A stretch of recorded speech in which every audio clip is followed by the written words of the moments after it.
Hello everyone, welcome back to our channel. তো আজকের যে ভিডিওটা এটা হচ্ছে একটা ডিসকাশন করব আমরা। তোমরা সবাই জানো যে কামালপুরে কী ঘটনা হচ্ছে, মানে কামালপুরে যেই সবচাইতে বিশ্বের সব থেকে বড় প্রতিমা মা দুর্গার তৈরি করা হচ্ছিল সেটাকে বন্ধ করে দেওয়া হয়েছে, প্রশাসন থেকে বন্ধ করেছে। এখন আজকের ভিডিওতে আমরা ডিসকাস করব যে প্রশাসন মানে কোর্টে ওরা অ্যাপিল করেছে, তো কোর্টের রায় কী হতে পারে, বা আমরা তো ওখানে ভিজিট করেছি, অনেকবারই ভিজিট করেছি, তো আমাদের কি মন্তব্য যে কাজটা কি হওয়া উচিত না হওয়া উচিত না। তো প্রথমে দাদাকে দিয়েই শুরু করাই, তুই বল। তোমরা জানো যে প্রতিনিয়ত আমরা কিন্তু এই কামালপুরের যে দুর্গাপুজো বন্ধ হচ্ছিল সেই সমস্ত কিছু আপডেট তোমাদেরকে জানিয়েছি, এবং এই ঘটনার আসল কারণ জানার জন্য আমরা কিন্তু আগামীকাল গিয়েছিলাম। আর সেখান থেকে তোমাদের যে পুরো যে ওইখানে যে সদস্যদের যে কর্মকর্তারা আছে তাদের ইন্টারভিউ তোমাদের দিয়েছি, আমাদের চ্যানেলে আপলোড আছে, তোমরা যারা দেখোনি তারা অবশ্যই দেখে নেবে। আর আমরা দেখো ওইখানের মানে জনসাধারণের সঙ্গে কথা বলেছি এবং তাদের সেন্টিমেন্ট তাদের থেকে যা জানতে পেরেছি সেটা হলো যে তারা কিন্তু খুবই আশাহত, এবং তারা চাইছে যে কোনোভাবে হোক বা যে কোনো মূল্যে হোক যাতে কোর্ট তাদের পক্ষে রায় দেন। আর যদি রায়দান না হয়, মানে তাদের পক্ষে না হয়, তাহলে কিন্তু একটা বিরাট কামালপুরের যে পুরো একটা গ্রাম, এই গ্রামের যারা জনসাধারণ আছে তারা কিন্তু একটা ক্ষিপ্ত অবস্থায় আছে যে কেন এরকম একটা যেটা গিনেস বুক অফ ওয়ার্ল্ড রেকর্ডে যেটা নাম উঠবে। আর কামালপুরের অধিবাসীরা যে স্বপ্ন দেখে আসছে যে আমাদের গ্রামটা সারা পৃথিবীর লোক জানবে বা এই গ্রামের নামটা জানবে, তা এই জিনিসটা তোমরা দেখতে পারো যে অনেক জায়গায় তো পুজো হচ্ছে। আমরা জানি যে শহরের যেখানে পুজো হয় সেখানে কিন্তু জায়গা কম থাকে, আর সেখানে কিন্তু প্রচুর মানুষের সমাগম হয়। আর এখানে দেখো যে আমরা যে দেখতে পাচ্ছি যে কামালপুরের যে এলাকাটায় বা যেখানে এই পুজোটা হচ্ছে এখানে কিন্তু বিস্তৃত মাঠ, এখানে কিন্তু ভিড় হলে পরেও মোটামুটি ভিড়টা অত সামাল দেওয়া যাবে, যে কোনোভাবে যাবে। আর এখানে ভিড়ের তো কোনো হচ্ছে না, ম্যাটার হচ্ছে না, কারণ হচ্ছে এখানে বিস্তৃত জায়গা রয়েছে। আর এখানে সমস্ত পুলিশ প্রশাসন তাদের অনুযায়ী কাজ করবে, বা এখানে যে আমরা যে ইন্টারভিউটা থেকে আমরা যেটা বুঝতে পারলাম যে তারা কিন্তু সমস্ত রকম প্রস্তুতি নিয়ে এই কাজটা শুরু করেছে। আর যদি এই কাজটা যদি এই যে পুজোর মোটামুটি এই একদম আমরা জানি যে মহালয়া খুব কাছে আছে আমাদের, আর এই সময়েই যে কাজটা বন্ধ করে দেয়া হলো, এটা অনেক আগে করা যেতে পারতো, কিন্তু এই কাজটা এখনই বন্ধ করে দেওয়া হলো কেন?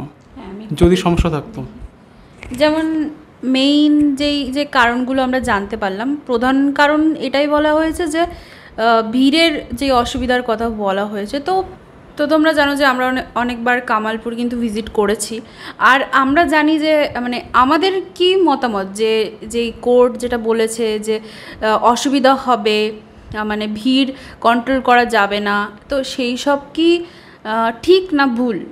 এক হিসাবে দেখতে গেলে দেখো, আমরা অনেকবার গেছি, ওটা একটু গ্রামের সাইডেই পড়ে, রানাঘাটের কাছে পড়ে, রানাঘাট থেকে একটু দূরে অটোতে করে যেতে হয়। তো যদি বাই চান্স ভিড় আসেও, অনেক লোকজন আসে, তো রাস্তা ভালো আছে প্রথম কথা। আর রাস্তাটা ভালো রাস্তা, ওইখান থেকে রানাঘাট থেকে অটোতে করে যাওয়া যায়, যাতায়াতের কোনো কিন্তু অসুবিধা দেখিনি। আর যেই রাস্তাও এরকম না যে খারাপ রাস্তাটা খুব সুন্দর, ভালো রাস্তা। তো যাতায়াতের দিক দিয়ে আমার মনে হয় না কোনো অসুবিধা হবে।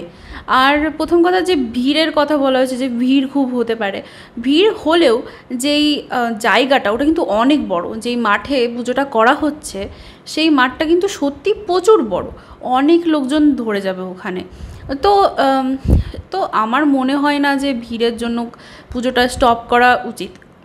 আর যেমন দেখো ITI মোড়ে কিন্তু খুব ভিড় হয়, কিন্তু সেখানে জায়গাটা ছোট কম্পেয়ার টু এই জায়গাটা, তাও তো ভিড় কন্ট্রোল হচ্ছে, সব কিছুই হচ্ছে। আরও ওটা একটা শহর এলাকা, এটা একটা গ্রাম এলাকা, তো ভিড়ের দিক দিয়ে আমার মনে হয় না খুব একটা অসুবিধা হবে। কারণ ওই যে এরিয়াটা ওইখানে সবচাইতে ফেমাস ওই যেই প্যান্ডেলটা হচ্ছে, ওই যে থিমটা হচ্ছে সেটাই সবচাইতে ফেমাস। তো সেইখানে খুব একটা কিন্তু ভিড় মানে মানে অনেক ভিড় আসলেও শুধু ওই জায়গাটাতেই একটু ভিড় হবে, তাছাড়া আশেপাশে মনে হয় না অত অসুবিধা হবে। দেখি আমি একটা জিনিস, হ্যাঁ, আর তোমরা এটা জানো কিনা জানি না, কিন্তু আমরা আরেকটা তথ্য পেয়েছি যে এখানে প্যান্ডেলের উচ্চতা নিয়েও কথা বলা হচ্ছে যে এত উঁচু উঁচু করা যাবে না প্যান্ডেল।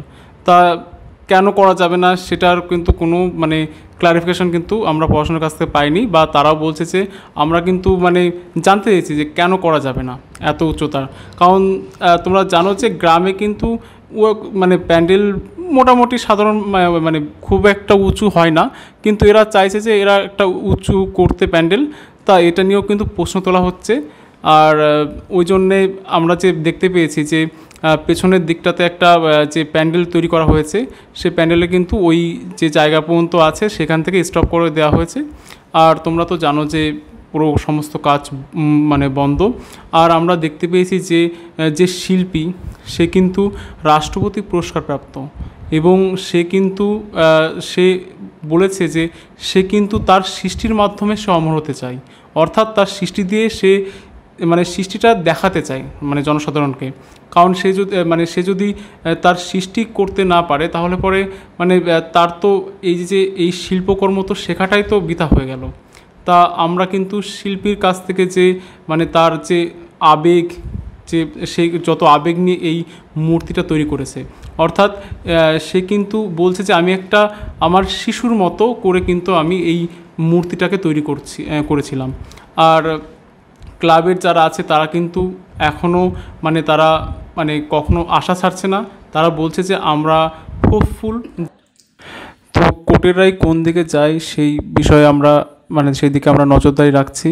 আর তোমরা জানো যে তোমাদের যে আশা আকাঙ্ক্ষা সব কিছুর যে মূল কেন্দ্রবিন্দু যে কামালপুর নদীর কামালপুরের যে সবচেয়ে বড় দুর্গা প্রতিমা হচ্ছে, এটা তো সবচেয়ে আকর্ষণীয় কেন্দ্রবিন্দু এবং আমাদের সমস্ত আকাঙ্ক্ষারও কেন্দ্রবিন্দু। তা যাই হোক, আমরা চাই যে আমরা অবশ্যই কোর্ট আমাদের পক্ষে রায় দেবেন এবং আমাদের যে পুজোটা বন্ধ হয়ে আছে সেই পুজোটা আবার নতুন করে চালু হবে এবং সবাই যাবে সেই পুজো দেখতে, এবং লাখো লাখো লোক যাতে এই পুজো যে প্রতিমা তৈরি করা হচ্ছে এটা দেখতে পারে সেটার ব্যবস্থা করবে, প্রশাসনই করবে। তা যাই হোক, আজকের ভিডিওটা অনেকটা লেন্দি হয়ে যাচ্ছে। তা যাই হোক, আমরা আজকে এইখানেই বিরতি রাখছি এই ভ্লগটা।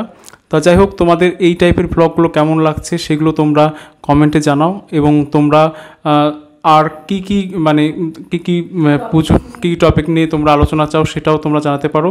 তা যাই হোক, আমাদের নজর সবসময় থাকছে যে কোথায় কী হচ্ছে, আমাদের যে এই পুজো উৎসব শুরু হবে সামনে কয়েকদিন পর থেকে। তা যাই হোক, তোমরা যদি চ্যানেলটা যদি সাবস্ক্রাইব না করে থাকো তাহলে অবশ্যই সাবস্ক্রাইব করে দিও, আর যদি শেয়ার করতে ইচ্ছা হয় তাহলে অবশ্যই করো। আর তোমাদের জন্য আমরা নতুন নতুন ভ্লগ আনতে থাকবো, এবং তোমাদের জন্য হ্যাঁ লাইক কমেন্ট শেয়ার সাবস্ক্রাইব সব কিছু করে দিও। তা যাই হোক, তোমাদের জন্য নতুন নতুন টপিকের বা নতুন নতুন ভ্লগ, নতুন নতুন স্বাদের ভ্লগ তোমাদের দেখাবো। তা তোমরা আমাদের সাপোর্ট করো, আর আমরা সবসময় চাইছি যে তোমাদের হয়ে কথা বলতে, অর্থাৎ তোমাদের যেটা পছন্দ অপছন্দ সব কিছুই তোমরা জানাতে পারো। আর তোমরা আমাদের হেটও করতে পারো বা ভালোবাসতে পারো, ওটা কোনো কথা না। প্রধান কথা হচ্ছে তোমরা আমাদের এত দূর পর্যন্ত আমাদেরকে নিয়ে এসছো, এবং আমরা চাই যে খুব দ্রুত আমরা যাতে একটা ভালো মাইলস্টোন অ্যাচিভ করি। তা যাই হোক, আজকের ভিডিওটা এই পর্যন্তই, দেখা হচ্ছে নেক্সট ভিডিওতে।